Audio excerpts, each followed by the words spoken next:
Amen. So we are in the house of God, my brethren. So the Lord is watching us, not only our outward appearances, but even, especially in our inner, the content of our minds, the content of our heart, the attention of our eyes. So we are here to honor the Lord, my brethren. Amen. In everything that we do, not only in some part of the divine service, but even in receiving the Word of God. Are we excited in receiving the Word of God this afternoon? Amen. Amen. So let's prepare ourselves as we come to receive the Word of God this afternoon, my brethren. Amen. So I just want to welcome as well those brethren who are watching through online right now. And we are going to pray. Hallelujah. Thank you, Heavenly Father, for your greatness to each of us. We thank you that we are victorious in Christ. We thank you because you are always with us. Because you promise that you are always with us till the end of this age.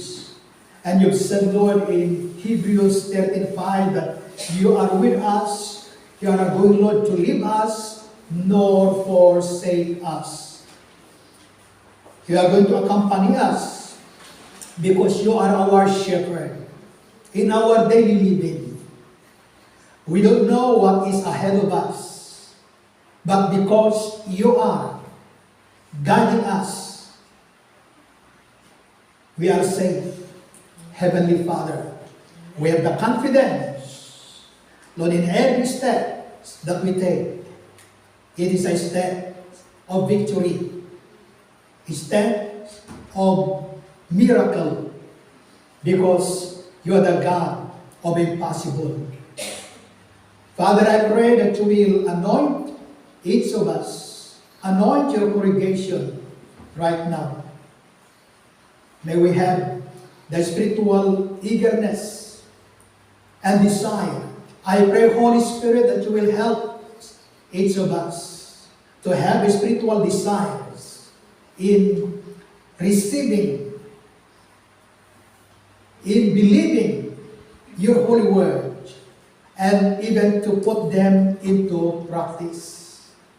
Because that's only the place or the point where we are going to receive the result of your powerful word that you have given, that you're about to give, that you have advice for us to do as your children and as your family.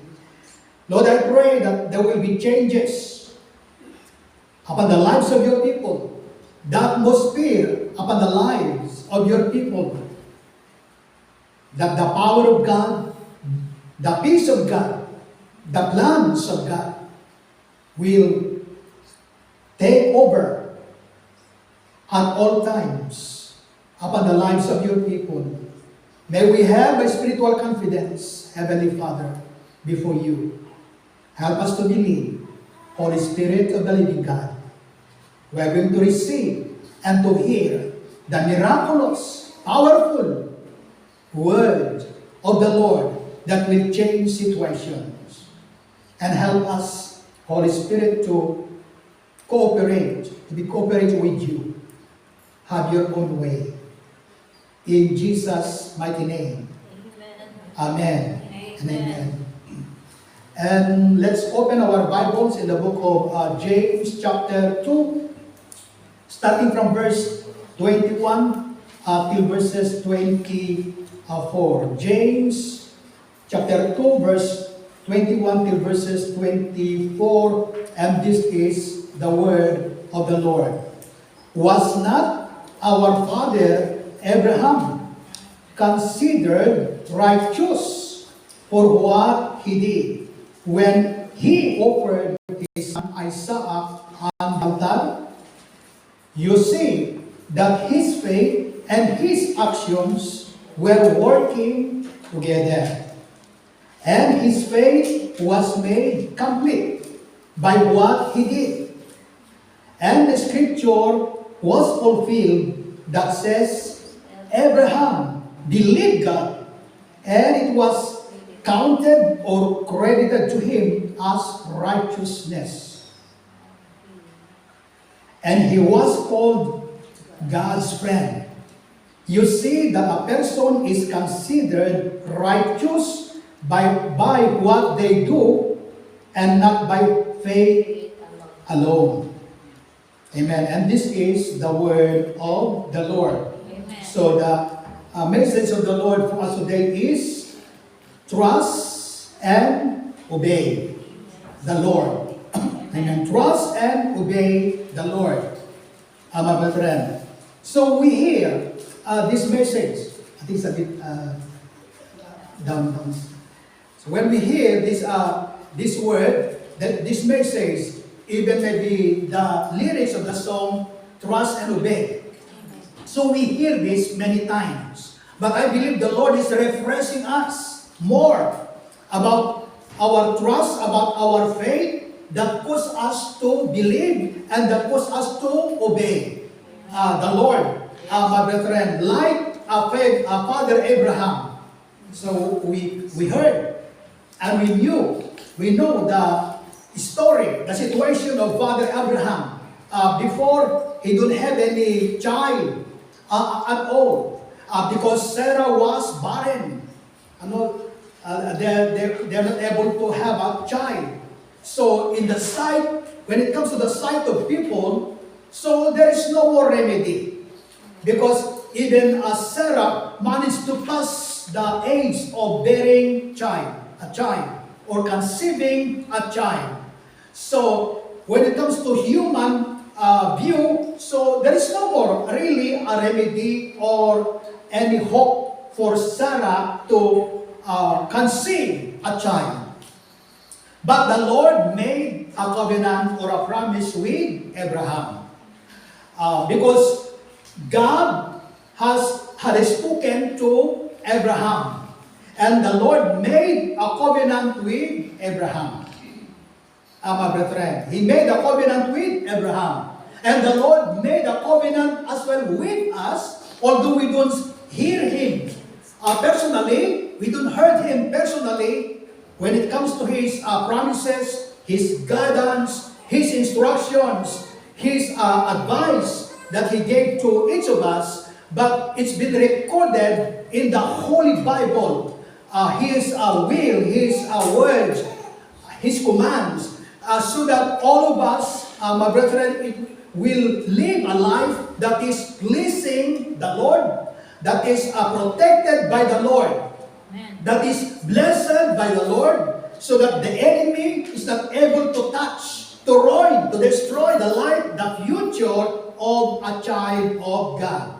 Amen. Amen. So God made a covenant with Abraham. And the Lord made a covenant as well with us. That's why the Lord is freely giving His advice, godly advice, instructions, guidance to each of us, my brethren, so that all of us, we will have the knowledge, the wisdom, and understanding about the things, especially about the Lord, His will, His plans, and even our future.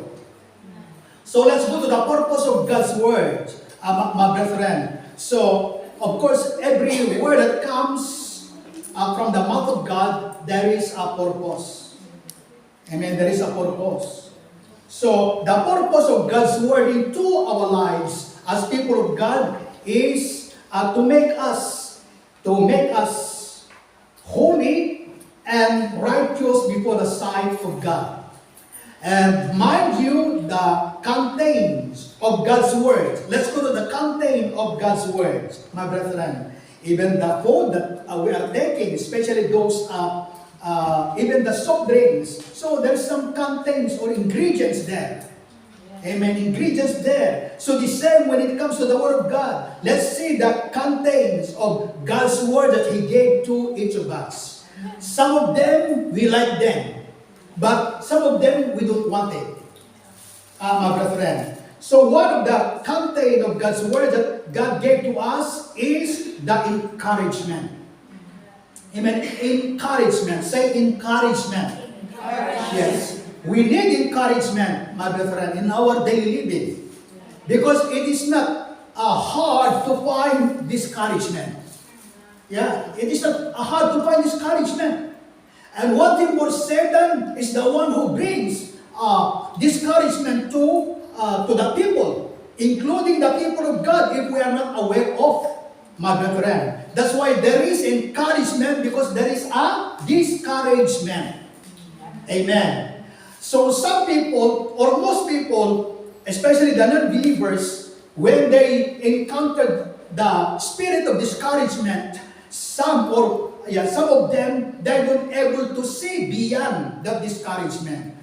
They allow the spirit of discouragement to pull them down until they're not able to see their victory, their future behind that discouragement.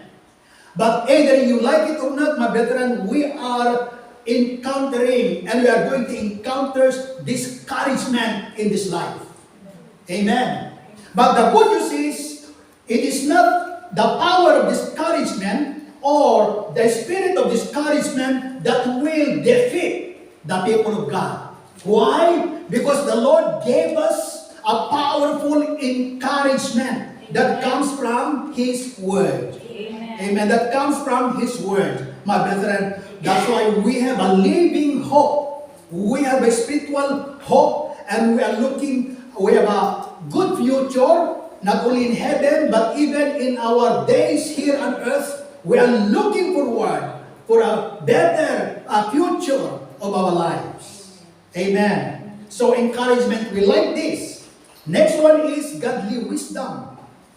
Through His Word, the Lord gave His Word, and He's giving His Word to us. Every time that you read His Word personally, every time that we hear His words personally, the Lord is giving us a godly wisdom. Amen. Amen. Not worldly, but godly wisdom.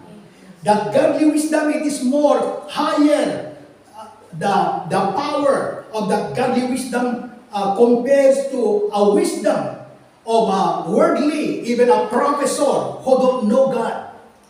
The one who's got the godly wisdom is more better than the wisdom of a professor in a known university. Amen. And we have that wisdom. Do you have that wisdom? Amen. Amen. Amen. It seems that's not convincing. Amen. So when we have yes, because we and you are going to use that wisdom.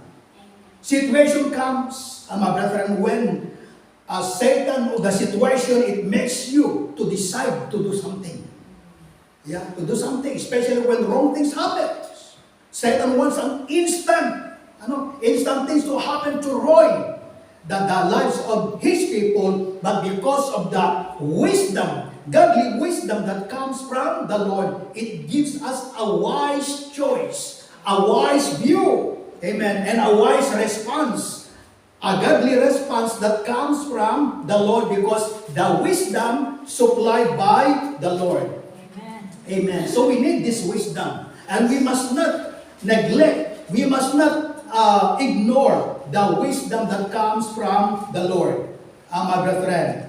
Amen. So we need this wisdom in our daily living. Everything that may we encounter, to your life, to your health, to your children, to your family, to your future, once that we have the wisdom of God, godly wisdom, then it leads us into a victorious, safe, and a blessed life. Amen. My brethren. Next one is the Word of God. It contains a correction. And this is not a thing that we don't like. We don't like to be corrected. Amen. We don't like to be corrected. The attitude, the mindset, the likes that we want, the desires that we want, the practices that we are doing, you see. But the Lord is a compassionate and a loving God, and a father to us. That's why when we need a correction, then God will correct us. You know, a child in a family, not all, but there is some child or children in a family, when the parents, either a mother or a father, will try to correct the attitude of that child. So some children, they feel hurt. Some children, they run away. They go and live somewhere because they don't want to be corrected with their parents. Because they thought what the parents is doing for the child is like that the parents like controlling the child. As some children, they view that way. Amen. That's why they're running away from their family. But we must not do this, my brethren. We must not do this. Amen. When the Lord is correcting us, correcting. The word correcting, the Lord is pointing things that is happening to you, to us, that no one will be able to find out or to say to you. And some people, they misinterpret, or they're pointing somebody. Or maybe somebody told my situation to the pastor. That's why the pastor managed to mention this. You must not think that way. Amen? Amen. Some people in a church, when correction comes, that really need to be corrected. If there is something that need to be corrected to a life of a child of God, into a congregation, so some members of the church, they are leaving the church. Yeah, they're leaving the church because they don't want correction. Yeah, they want to do to what they're doing. They don't want to be corrected, or somebody want to intervene to their situations. But our Father is a loving and a caring Father. Amen. He is a responsible Father to us, my brethren. Even if, for us as parents, if you see your children or your child doing something, for example, taking drugs, are you going to ignore it? Oh, he's got enough. He's matured enough. He's got enough education. He knows what he or she is doing, and just leave it like that. That is not a responsible father or a mother. Amen. So, if a father or a mother have responsibilities to their child or children because they love them, how much more when it comes to our Heavenly Father? Amen. That's why we must get rid of those tampo-tampo attitude. Amen. When correction that comes from God will come. Amen. There's a lot of different topics that the pastor is supposed to preach. How come it's about correction? How come it's about sin?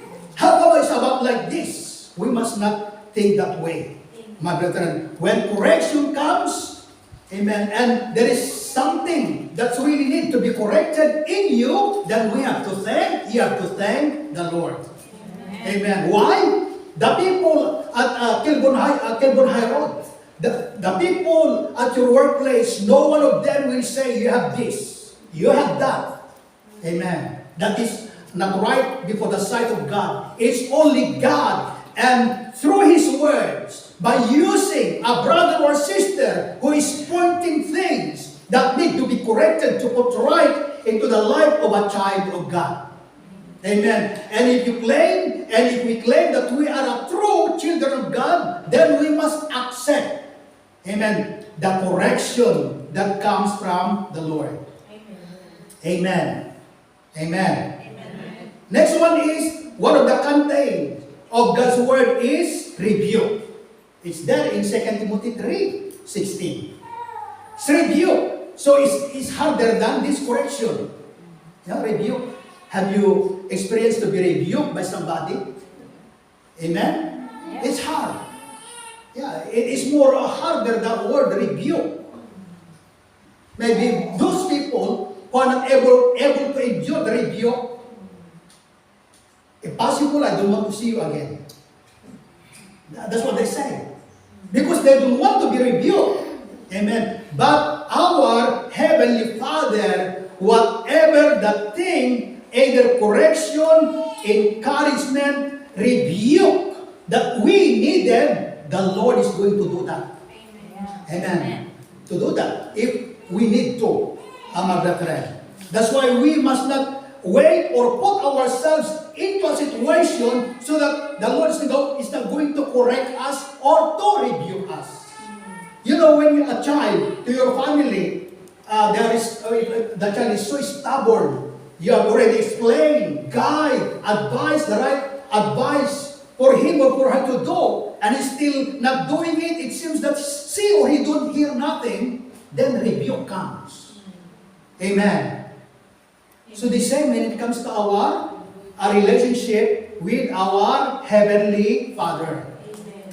If we, personally, if you count Him as our Heavenly Father, then we must accept, we must be willing, and we must be open to be corrected, to be rebuked by our Heavenly Father.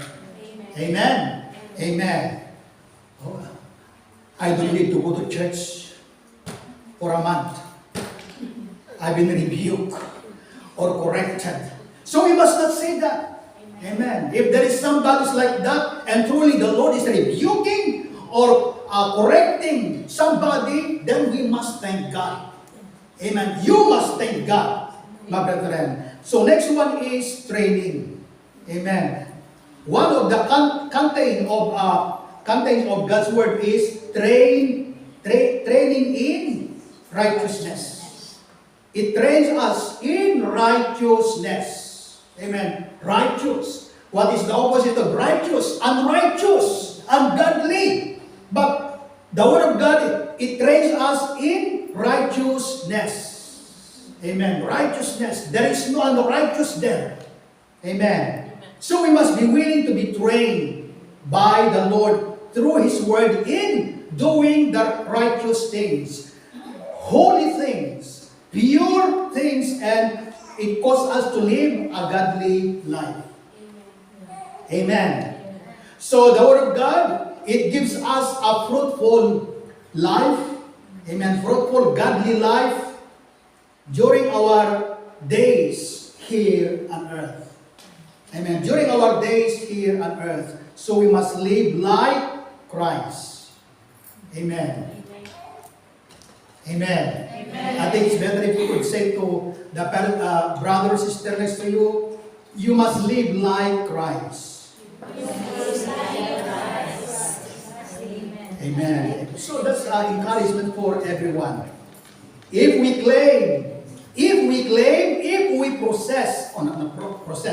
profess to have faith. Yeah, profess to have faith. Like, I believe in God. I trust the Lord. I love the Lord. But don't obey the Lord. That is not a faith. Amen. Faith, it goes with believing. Amen. Believing. Not only for today, because it's Sunday. Even the time that the situation is telling you, no more hope, no more remedy. But because of our faith to God, is a God of miracle, then we are going to put our faith, our trust in God. My brethren, who is able to change the situation, who is going to make a miracle, to perform a miracle to the situation. Yeah. Amen. So the word faith or believing God is not only for today. Yeah.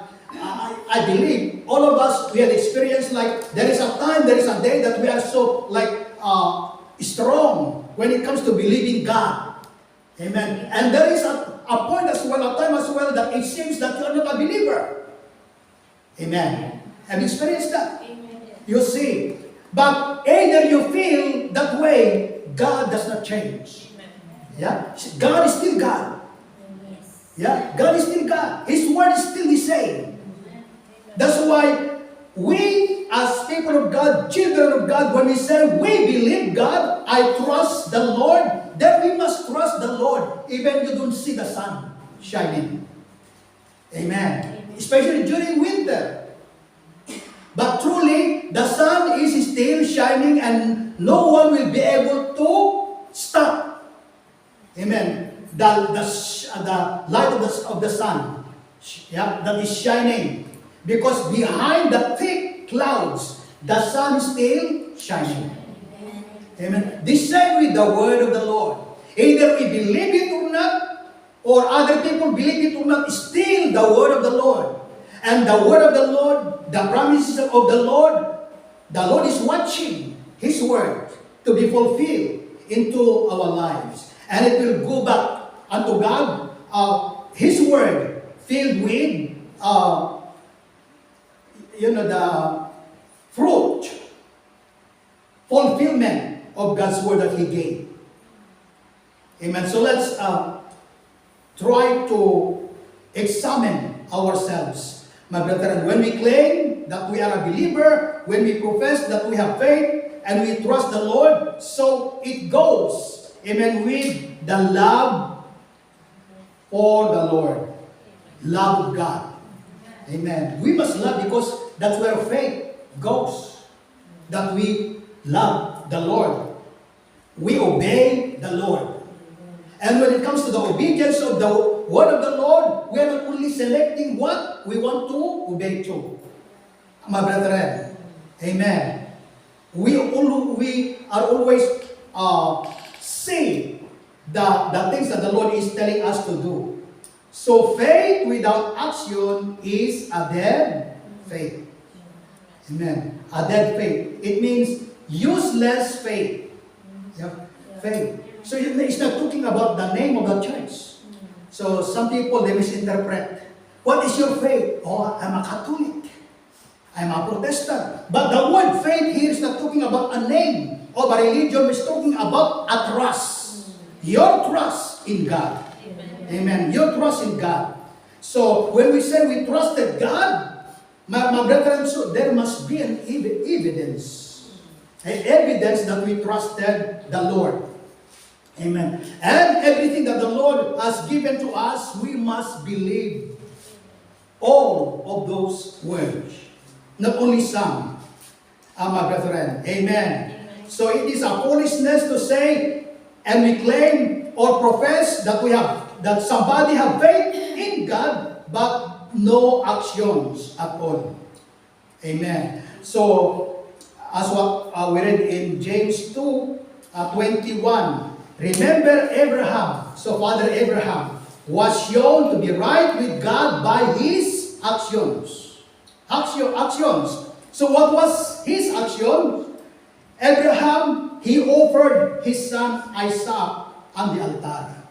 Amen. When the Lord told Abraham to offer Isaac, then Abraham believed and obeyed the Lord. Amen. Obey the Lord. I don't know how many of us will be able to do that. Many times, many years, that Sarah and Abraham desperately want to have a child. And then the Lord made them or gave them a promise that God is going to give them a child and a son. And when Isaac was born, and then the Lord told Abraham to offer him. Yeah. And the way they offered something before is like when they slaughter. They slaughter a lamb, a sheep that they're going to offer unto God. So that's the way God wants to be offered. God wants Abraham to offer Isaac. You see. And it is not other person who is going to do that, but Abraham himself is the one to offer his own son, his own child unto the Lord. So, can you see the situation? Imagine he's going to slaughter Isaac. You see. But Abraham, we can see his faith and trust with the Lord here. When the Lord asked Abraham to offer his son Isaac on the altar, Abraham did not make a deal with the Lord. Amen. He did not make a deal with the Lord. He did not make us as, he did not say, Lord, can I change 100 pieces of lamb or sheep? My son. So there will be available 100 pieces of lambs to be slaughtered. So that Isaac will be spared. But the Lord is requiring Isaac to be offered. If you are at Abraham's situation, would you like to do it? You say no. Yes, this is what they call it. This is not a situation where the situation will try to negotiate. Negotiate, and it will tell you the situation, the value, the reality of your faith or your trust to God. The situation, amen. The situation where the requirements or the request of God is so upside down when it comes to the view of men. But we can see from here the reactions of Abraham. He did not make a deal with the Lord.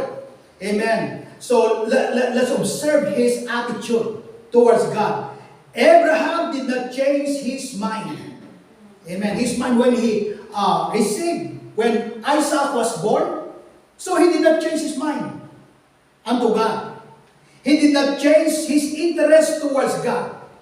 He did not change or even his desires unto God. So there is no less or subtractions when it comes to loving God, to have an interest with God. So it's still the same. Some people, some Christians, when they have received what they're longing or requested or asked from the Lord, so they started to change. You have to change because he's already received what he longs or prayed from the Lord. He started to change his mind, lessen his desires, his interest towards God. I got already what I want. Some people or Christians have that kind of attitude. But when it comes to Abraham, nothing changed. When it comes to his love towards God, his interest towards God, and even his obedience, his trust towards God, nothing changed when it comes to Abraham. Amen. Praise God. Even the time when God requested Isaac to be offered. So, maybe some of us will be able to negotiate with the Lord. What kind of God are you? Maybe you can say that. Amen. You know, there's been a long time that we've been waiting with my wife Sarah to have a child. And now Isaac is here. And then you are requiring him to be offered. You see? So, there is no complaint of Abraham towards God. Whatever the request that the Lord made for Abraham, so no question mark, amen, no question mark, no condition or no complaint of Abraham towards God. That's why we need to follow, we need to imitate to this kind of attitude unto God. Amen. Lord, I got this, my salary,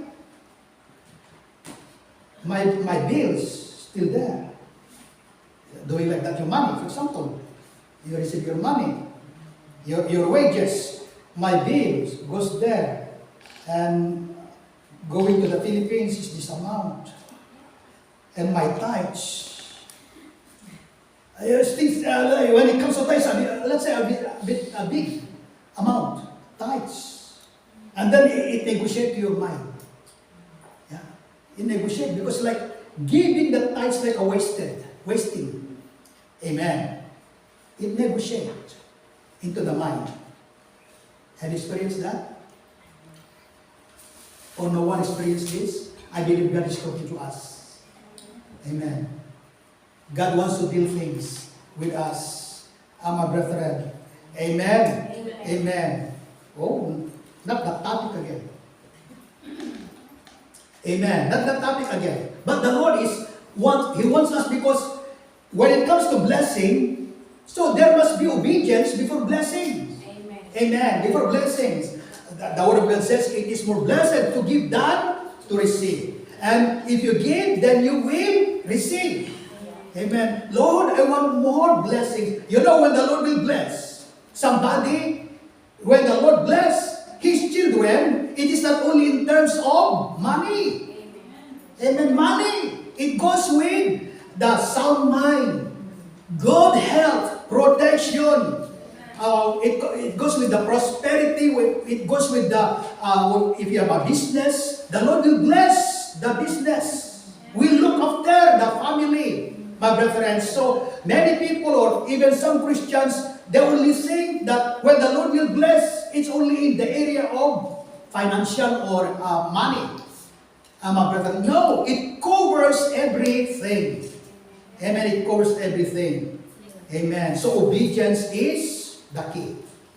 Amen. Obedience is the key. That's why when we do something, when we give something, you must understand, you must tell it to yourself, Lord, I do this, I give this unto you. I obey your words by giving this unto you. Yeah? So, I give this unto the Lord. That must be our view. Because when you say, I give, so it seems that you are giving it to somebody. Amen. Even you are giving something to somebody, Lord, I give this unto you. Amen. Amen. Amen. That must be clear to each of us, my brethren. Okay, so Abraham did not lessen his love and obedience to God. So Abraham was so happy and Abraham so excited when Isaac was born. But Abraham's faith was tested by the Lord. Amen. Tested by the Lord.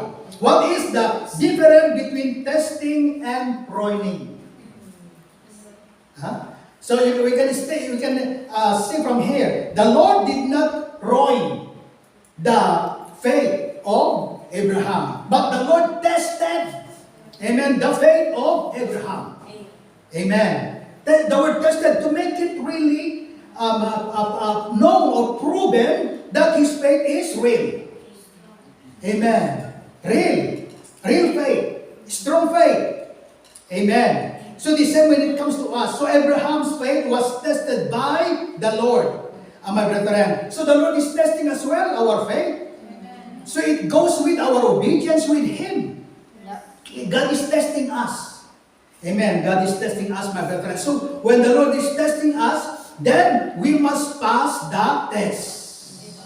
Amen. So what is the testing of God to Abraham? The Lord asked Abraham to offer his own son Isaac unto God. So that was a testing. Again, so you've said before, you don't want to offer it if, for example, Isaac is your child, only child. Some of you said you don't want to do it. You see, but Abraham did it. Amen. Because he knew God. He loved God. Amen. He trusted God. Amen. So Abraham's faith was trust. Abraham's faith, Abraham's trust in God, even his love, his interest, his faithfulness and obedience was unchangeable. Amen. Nothing changed. Unchangeable. Amen. So what that means, when we receive what we ask, maybe it takes 2 years, 3 years, 5 years, that's something that you ask from the Lord. So when you receive that thing, make sure that nothing changes to you. Amen. I must lessen my prayer life, my prayer time, because I got this already. We must not. I must lessen taking the Word of God because I got this already. We must not. Amen. We must continue. And it must not be the blessing that will change our time, our relationship, our love, our interest, our faithfulness towards the Lord. Amen. So, other Christians or other believers, when they are in a desperate need, they love the Lord. Amen. They love the Lord. They are so interested with the Lord. They are so faithful with the Lord. They are so mindful when it comes to the Lord. Amen. And mindful of the things for the Lord, and so obedience unto God when they are in a desperate need or situation. But after that, something changed. Lesson. You know lesson? Less prayer. Less interest when it comes to God because I got already what I've asked. So we must not do that, my brethren. Yeah. Amen. Amen. But when they receive, talking about the believers, thank God that no one is like that here. But when they receive the answer from the Lord, their interest towards God changed. Their love towards God been changed. Even their obedience, their faithfulness, even their service. Amen. Changed. Why? Because it seems that they don't need God anymore. Amen. So, the Almighty God tests our faith. Yeah. Amen. It will test our faith. So, God is not going to ruin our faith. Amen. But is going to test our faith. Yeah. Amen. To make it clear that our faith is pure. Amen. It's a real faith, not fake faith. Amen. Because it's a good thing, it's an easy thing to say, I believe God, I know that. The Lord said that, but no actions, no obedience, no applications, my brethren. So that is totally different. Amen. When faith is tested, it does not ruin that faith. It will prove everything. Amen. When that faith is tested, it will prove everything. When that faith is been tested and become real faith, then it will prove everything. Like Abraham, his faith goes with obedience, and it proves his love towards God, his faithfulness towards God, his interest, his love towards God, and his obedience. Nothing changed. Amen. Amen. You see?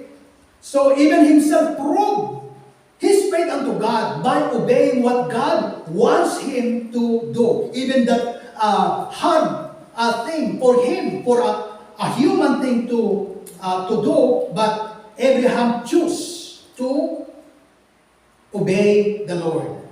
Amen. So that's what it says here. Abraham's response when God asked him to offer Isaac, Abraham did not argue with the Lord.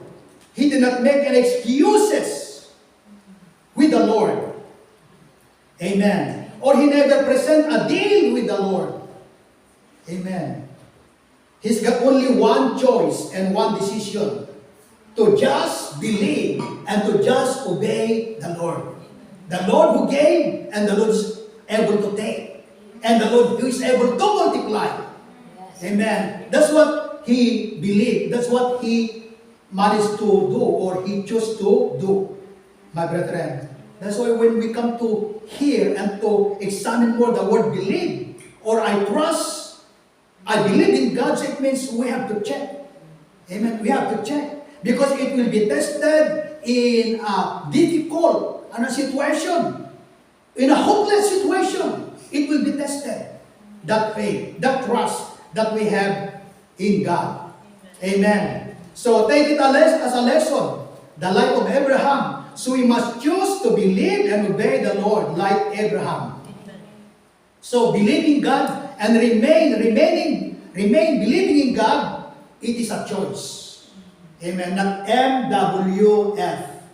I believe today because it's Monday, but not tomorrow. And then Wednesday again, and then Sunday again. No. Whatever situation, we must stand, we must stick, amen, we must remain, we must faithful to believe and to obey only the Lord and what the Lord is telling us to do from His Word.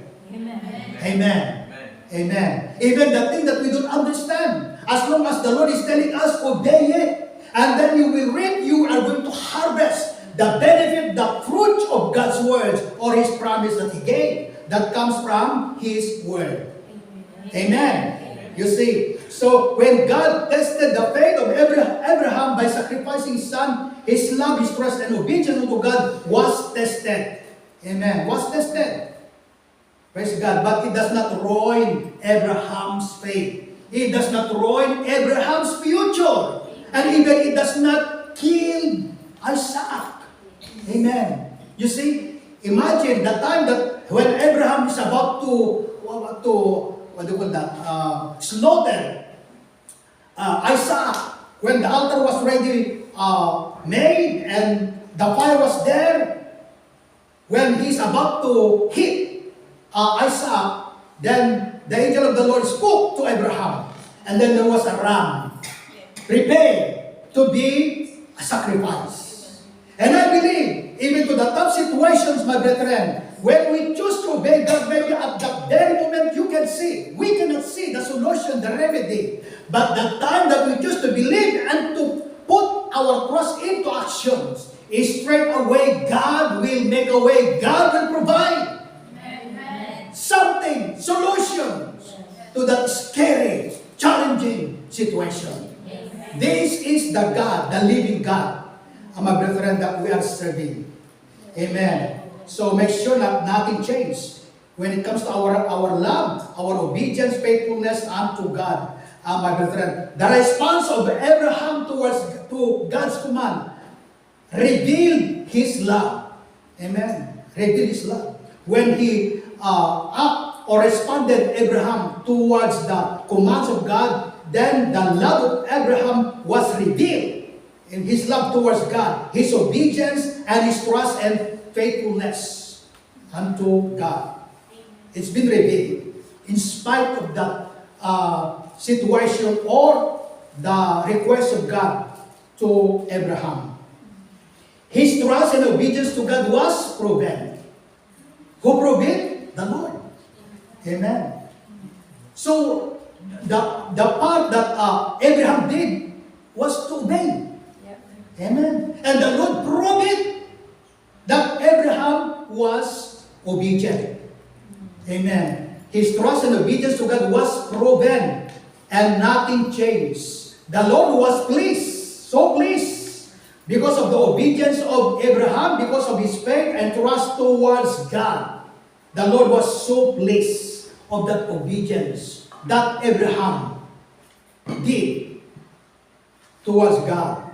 Amen. The Lord, He approved the faith of Abraham. Amen. The Lord so pleased and the Lord approved, amen, the faith, the obedience of Abraham. No complaint. No complaint. Because there is somebody can obey God as well with complaining. Amen. Even sometimes, maybe to your workplace, when your employer you say that, amen, kahawa ko lang ito, sasabihin na susunod. Yeah, complaining. Amen. Yeah, there is an employer like that. He just starting to do something, and then starting it, and then he or she is telling you what to do next. After this, you go upstairs. After that, you go and do that there. You see, so there's a complaint deep within, or yes, maybe that worker as well is like talking to him or to his or herself, complaining. Amen. Praise God. Okay, so Abraham did not complain at all. Amen. So I believe even in his mind or even in his heart there is no complaint at all, because God sees. He might not utter out his complaint towards God, but God sees if there is a complaint into the heart, into the mind of unspoken complaint from the heart of Abraham. But nothing. Amen. Instead of complaining, he just trusted the Lord and keep on obeying the Lord. Amen. Keep on obeying the Lord. That must be our standing, my friend. Trust and obey the Lord. And the Lord will approve our obedience. Amen. Because Abraham heard and received the message from the Lord that God made a covenant with him, that in spite of the time that he was a childless, but the Lord made a covenant that God is going to make him as a father of many nations. You see, many nations. So in spite that Sarah was barren, but the Lord made a covenant. Amen. So even maybe the rest of the people who knows about Abraham and Sarah, maybe Abraham will say to the people, oh, I'm going to have a child. One day, maybe the rest, they don't believe, they laugh at him. But he knows the God who made a promise with him and Sarah. Amen. You see, and I believe those who sees, who witness the situation of Abraham and Sarah when they seen that Isaac was born. Amen. I believe these people, they were speechless. Amen. Speechless. They don't manage to believe. It's like really a miracle. That's true. It's a miracle. But that is the ways of God. Amen. That is the ways of God, my brethren. You see, so Abraham's faith and actions work together. Amen. That caused him to obey the Lord. So it made his faith complete. That's what it says. It says there in verse 22. James 2:22. It made his faith complete. So it means there is incomplete faith. Amen. There is an incomplete faith. So that incomplete faith is not faith at all. Even the partial obedience when it comes to God, that is not obedience at all. Partial. Amen. Maybe let's say 10% is the complete obedience, for example. But if 9%, that is not a faith. That's not a complete obedience. Amen. Amen. Amen. It must be 10%. Amen. That is a complete obedience. So it made his faith complete before God. It is not incomplete. So the word faith complete, it means there is no place of doubt there. When it comes to God, when it comes to the instructions, when it comes to the promises of God, there is no doubt at all when it comes to the heart, to the mind of Abraham. Amen. So we must have this, my brethren. Amen? Would you like to have it? Amen. Amen. But we need to have a closer relationship with the Lord. Amen. Why Abraham don't have a doubt with the Lord? Maybe you can say, because he trusted the Lord. Yes, that's true. What about us? Do we trust the Lord? Amen. Amen. The Word of God says in Proverbs 3:6. Trust the Lord with all your hearts and lean not unto your own understanding. So that is the way we trusted the Lord, with all our hearts. It's not only like, I trust the Lord, I trusted the Lord. Amen. But we are not obeying the one whom we are trusting. True. Amen. Amen. Amen. So, when I say, if somebody will come and stand here, he or she will receive something from the Lord. Amen. Do you believe on that? Amen. Amen. Amen. Amen. See, you don't believe. You don't believe. I do. I said, when somebody will come and stand up here, he will receive something from the Lord. Amen. Do you believe on that? Amen. Amen. Where's the action then? Where's the action?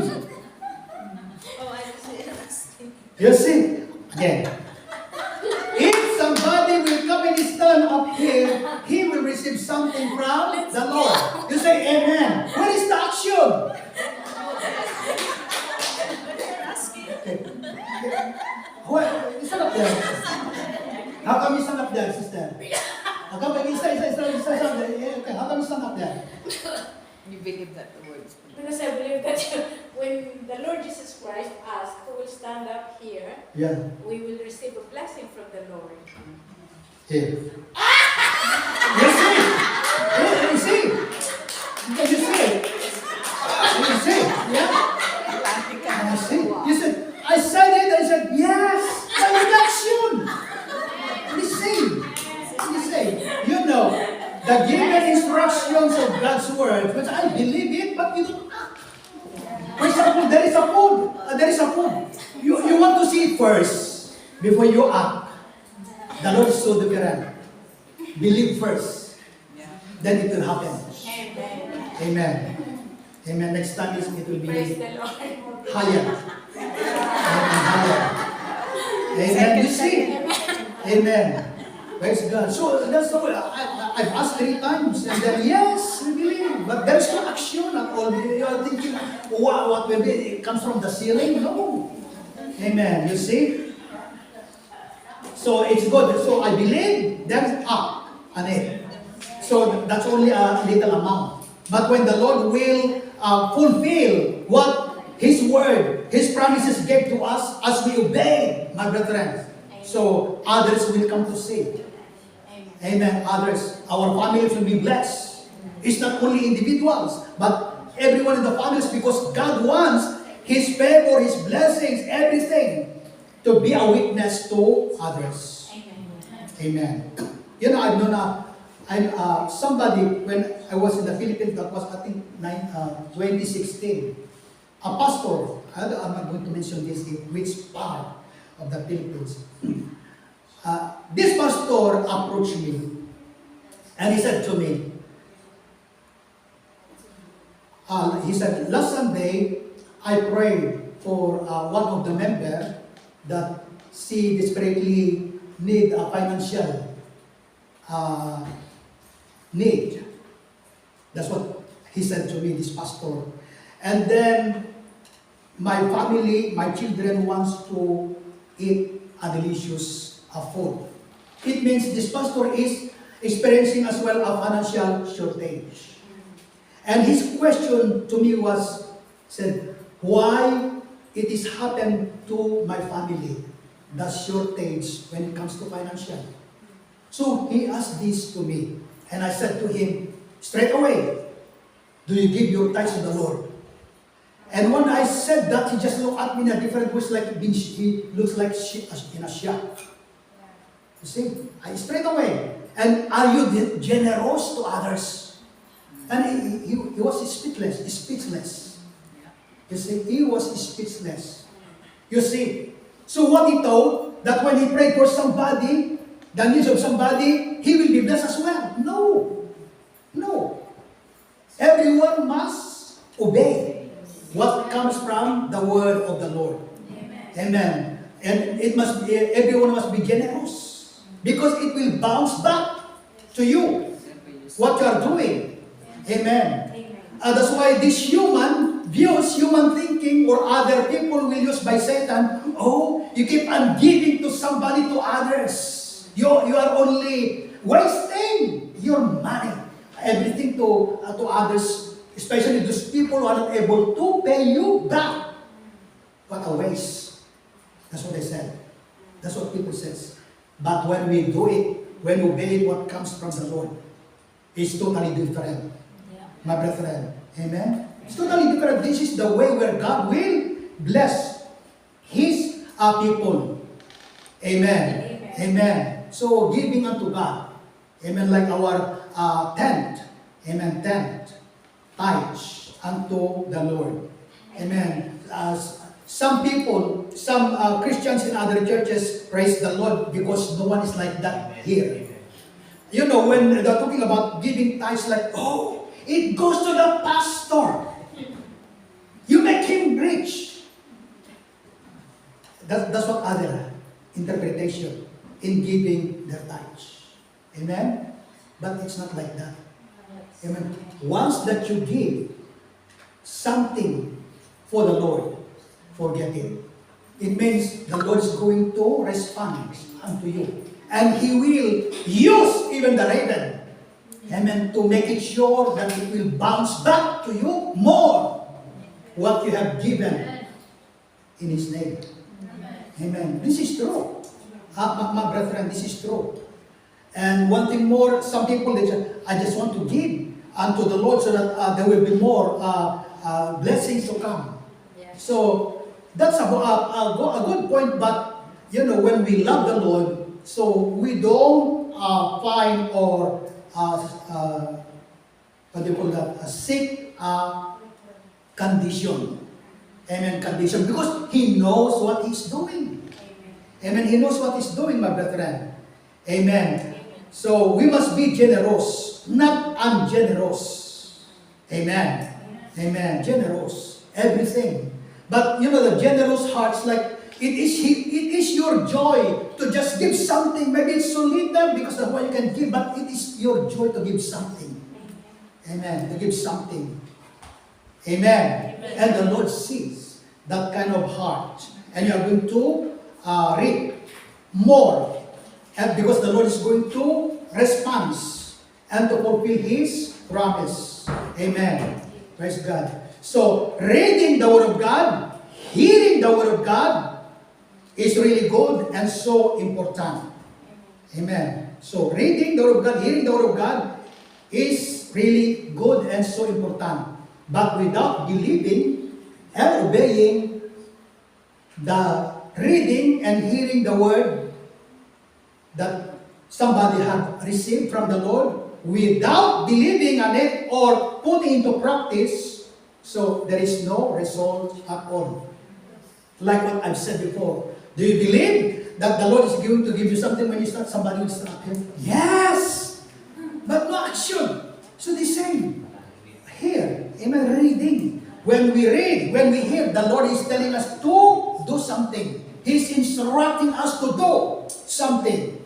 My brethren, it is not only about blessing, how to be blessed, but it's talking about the direction of your life, your family, how to be protected. Your family will be protected. Even your health, your future, your finances, it will be protected. But we need to hear the Word of God, the instructions, and we need to follow. Amen. Without doing it, so nothing happens.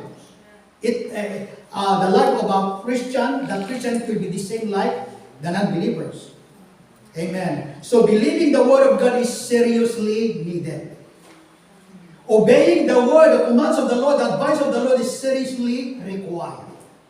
Amen. Required. Again, if we are not believing, put into action, so there is no use of that hearing. Amen. Knowing that what comes from the Lord for us to do. No result at all. I will bless you. Yeah, Lord, I like the blessing. But we don't want to obey. Amen. Just come and stand up here and there is something that the Lord is going to do. Yes, I believe. No actions. Amen. Brother, he maybe wants to...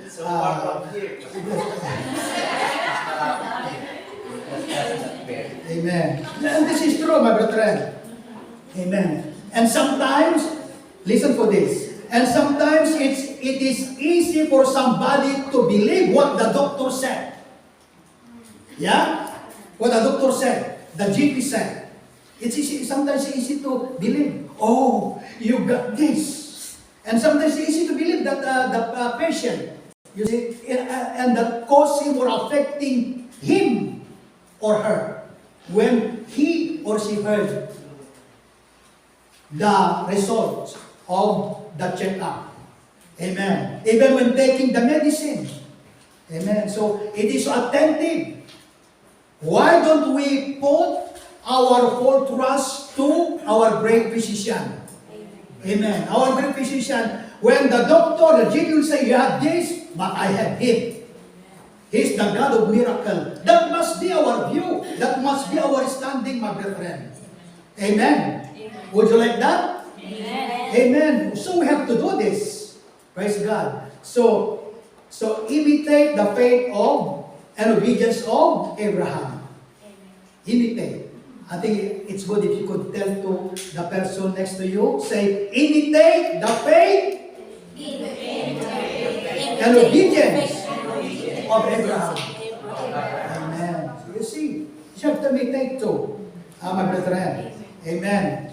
So, the patients, they just so serious in obeying, hearing the advice of their GPs. Amen. Their GPs. So, and those patients who's got a health problem, you know, when the GP will give them medicine, there is some medicine that it tastes bitter. Have you experienced that? It tastes bitter. Amen. Spiritually, when there is a health problem to a spiritual life of a Christian, and when the medicine of God's words will be preached, it will be taste bitter to the taste, to the mind, to the life of that unhealthy spiritual Christian. What kind of message is that? I don't like it. Yeah, I don't like it. You see, because of the unhealthy spiritual. Amen. But when we take the Word of God, although the taste is bitter, but it makes you feel better. Amen. It will make you feel better because it will cure. Amen. It will cure the sickness. It will cure the pain. It will make you healthy. Amen. Healthy. You know, when you have a flu, it's not a flu. When even the smell of the food is different. Yes. Even it's a nice taste, but if you have a flu, it will taste bitter or different. Because the health is not right. Amen. The same, when it comes to a spiritual health condition, my brethren, there will be a time that the Word of God, it will be taste bitter. To you, taste, what else? Salty, sour. Amen. It comes that way. But when you take it, then it will cure that sickness. It will make your health, spiritual health, better. Or it will put it back into a normal spiritual health. Amen. Amen. Praise God. So we must take the Word of God. So God's covenant to Abraham, I will make you a father of many nations. Amen. So if Abraham refused to offer Isaac by that time, then the Lord, He was not able to fulfill His plan, His covenant towards Abraham. That's why Abraham needs and required to be obeyed, to be cooperated with the Lord, so that the plans, divine plans of God, it will be fulfilled unto him. And no one and nothing will be able to hinder what comes from the Lord. Amen. Amen. Nobody. Amen. Even for us, as His people, my brethren. Amen. So you will be a father of many nations. He said. You see, that's impossible to the sight of men.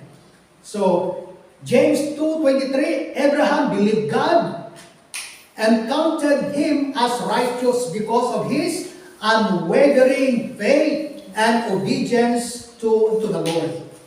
Unwavering. Amen.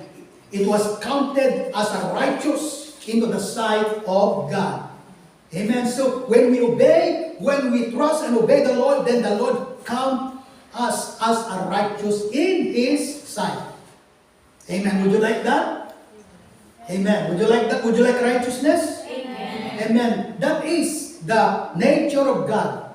My brethren, righteousness. Because the opposite of righteousness is unrighteousness. It is not pleasing God. It will bring trouble. It will bring disaster, disorder, defeat to a life, even to a family of Christian, if the Christian choose to disobey the Lord. Amen. So we are considered righteous because our faith and trust and obedience unto God is complete. Amen. So make sure it's complete. Amen. Praise God. So we must claim as our declaration that we have to believe God, my brethren, then we must stand on what we are believing. Amen. Amen. Amen. So there is a song that it says that standing on the promises of God, of Christ my Savior. Standing. Amen. Oh, but it's the weather is or the lake, the ocean is so filled with waves. Windy, strong wind and rain. It doesn't matter. As long as the Lord is with us. Amen. So no problem at all. So when we say, I believe God, I trust the Lord, then we must stand on it. And that claim, the Lord's going to test it. Susubukan niya yan ng Panginoon. Not to ruin that faith, but to really find out the reality of your faith, where God will be glorified and the Lord's going to strengthen you. Because you are proven. You proven your faith unto God by that kind of testing. Amen. So testing is good. Amen. So would you like testing? Amen. Testing. Like the microphones. When they set up the microphones, testing mic 1, 2, 3 to make it sure that it is work. Amen. It is work. Amen. Because otherwise, when it does not work, it will be check everything, the connections. Amen. The connections to make it work. So that everyone, even at the back, they will hear the voice of somebody because of that power of that microphone. So the same when it comes to our faith with the Lord, my brethren. So God is testing to make it real. Amen. To make it real. Yes, I believe. Like what I've said here as an example. But just smiling and yes, I believe. But no actions. Praise God that there's somebody who acted. Amen. And there is more when it comes to God. Even this evening, as we obey the Lord, my brethren, the response, the blessings of God will be there. The favor of God will be there. Amen. So, be a doers of the Word of God, not only a hearers. Otherwise, we deceive ourselves. Amen. Nobody wants to deceive him or herself. Amen. So, we heard already the instructions that we need to do. Then our part is to obey. Amen. Is to obey. When the Lord will say, for example, go to the kitchen. Lord, is there any food there? What kind of food that's been there, for example? I want to see it first before I go there. So that's not faith. Amen. That's not faith. The faith, it means you have to believe that it is there. Already the given promise of God.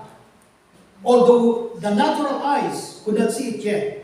But that is the use of faith, the trust that we have in the Lord.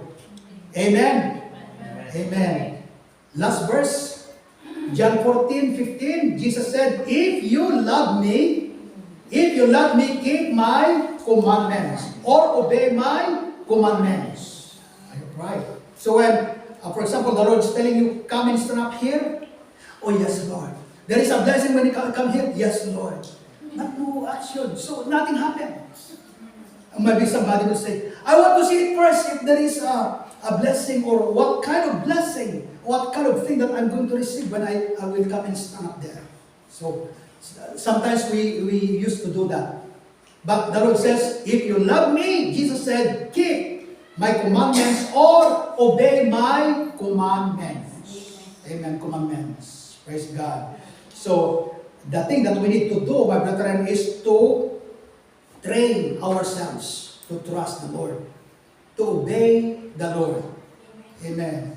Even it is against the will or it's really challenging our human understanding, we must choose to believe in the Lord. Amen. When it comes to healing, Lord, you said in your word that I'm already healed. Then act that it seems that you don't have any sickness. Do you think that is pretending? Maybe again. Oh, but maybe that's pretending. The pain is still there and then you act that it seems that you don't feel something. That's pretending. No, that is faith. Unless if you act on it, that your view is that way, then that is pretending. But it's talking about faith in God. You act on it that it seems that you are already healed when it comes to sickness. Amen. Even to situations, even to a trouble, a problem. So the Lord has already provided solutions away. amen, way to walk on. Our part is to obey, is to follow. Amen. And we can see the great deliverance, the great works, the miraculous works of God while we are obeying His words. Amen. So we must not walk by sight, but we must walk by faith. Lord, I want to see it first. Amen. I want to see it first. Hey, for example, let's go to Bournemouth. For example, like away. What is going to happen there? We're going to do that. Is there any form? For example, like, to make it sure, just inquiring to make it sure that everything will be there. Amen. But when the Lord wills, maybe you can ask those kinds of questions when it comes to humans. But when it comes to the Lord, we must not ask questions unto God. Amen.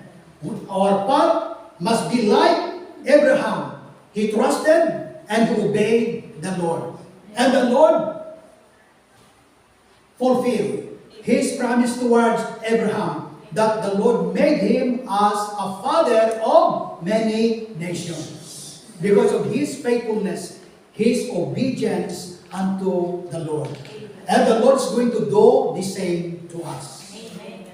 And He wants each of us to experience His faithfulness. Amen. So we must not only aspire to small blessings, small favors, but it requires a heartily obedience, trust unto Him. Amen. By trusting and following and obeying His words, His instructions. And you will see, and we will see the great results and favor or response of the Lord. Amen. Amen. Amen. Alright, so anything that is challenging to you right now, look unto God. Amen. Don't pity yourself.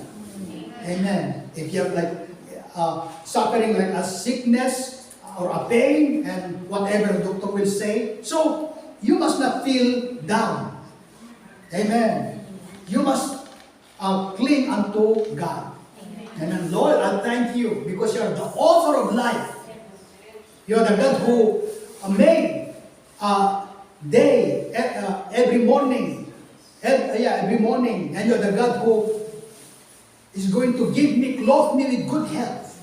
Yeah, that must be our declaration in our daily living. Amen. Because we hear a lot, we witness a lot of discouraging situations to your workplace, to your neighbors, to your friends, through media. So we can hear a lot. Amen. But when we cling and we choose to trust God, then we have hope. We have victory every day. Amen. To any challenge or challenges of life that we may encounter. Amen? Do you believe on that? My brethren? Amen. So it is a great thing to serve the Lord, to obey the Lord, to live for Jesus day by day till He comes. Amen. So let's all stand under the presence of God. My brethren. Hallelujah. So we have heard the word of God this afternoon, beloved brethren.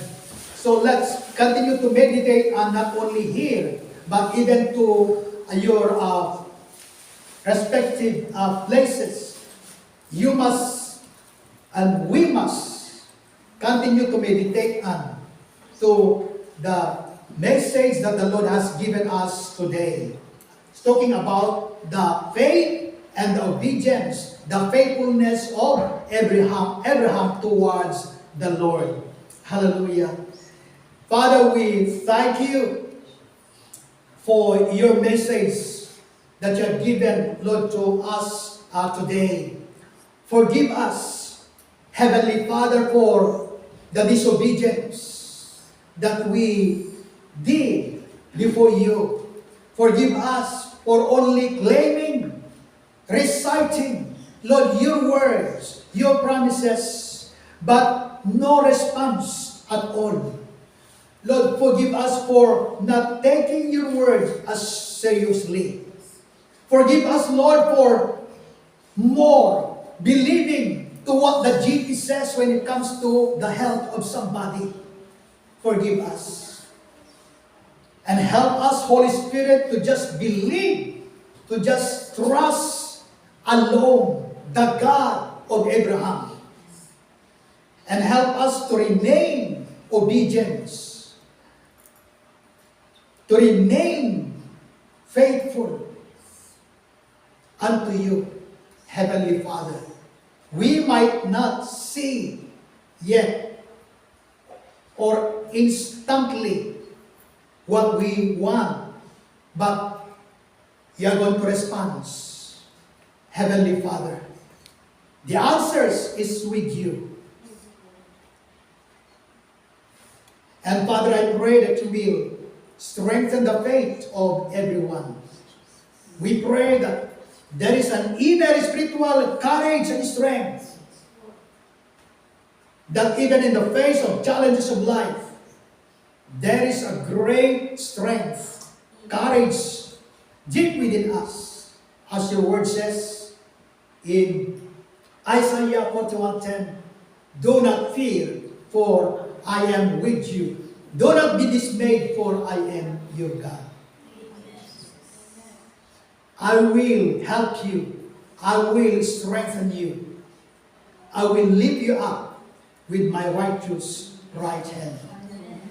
Lord, we thank you because no one and nothing will cause us to be scared, to have fear, or to have worry. That's why you are advising us and help us, Lord, to believe what your word says so that there will be no place of worry or even fear. But we have the peace of God. It doesn't matter what is going to happen around us. But we have the peace of God. We have the presence of God. We have the attention of God towards us. Because you are guiding us, Lord Jesus Christ, you are accompanying us. Your presence is always with us. Help us to be aware of your presence, Lord Jesus Christ. Forgive us because sometimes we neglect that you are with us. And help us, Holy Spirit, to truly be aware of that you are with us at all times. That's why there is a spiritual strength and courage, Lord, deep within us. And we only have the victory of Jesus in the face of circumstances. In the name of Jesus. Lord, right now I pray that you will protect your congregation. We pray that may you use our testimonies, our lives, as a witness to the non-believers, as an encouragement to our fellow believers, that even in the area of testings, Lord of life, you are going to use them, Heavenly Father, as a witness to others, that no one and nothing will be able to defeat us, because the victory of Christ is with us in the name of Jesus. And even right now, Lord, we declare your victory over your congregation, Lord, upon the families of your people. We thank you that you are with us at all times. And I pray that you will empower your congregation, that we will live a life that is pleasing you, and nothing, no situations, no disaster, no evil things that will try, Father, to change, Lord, the faith of your people, but will remain faithful, trusting, and obeying the Lord no matter what. In the name of Jesus. May you bless, Lord, everyone, even for the brethren who are not with us today. May you be with them. May you look after them, Lord, even to their families, that all of us will be able to be back at your sanctuary, Lord, for another opportunity, Father, to give you our praise and thanksgiving, and to offer unto you ourselves as a living sacrifice. May you look after your congregation, Lord, for the whole week. May you protect us from any danger, from any harm, from any works of the enemy. that all of us will live freely, that we live victoriously under the guidance, the protection, the favor of the Good Shepherd, who is our Lord Jesus Christ. Lord, I declare good health. I declare long life. I declare the peace of God. I declare the victory of Christ. I declare the power of God to be upon your people right now. That the joyful life, Lord, will be with your people at all times. In Jesus' mighty name. Amen. Amen. Amen. And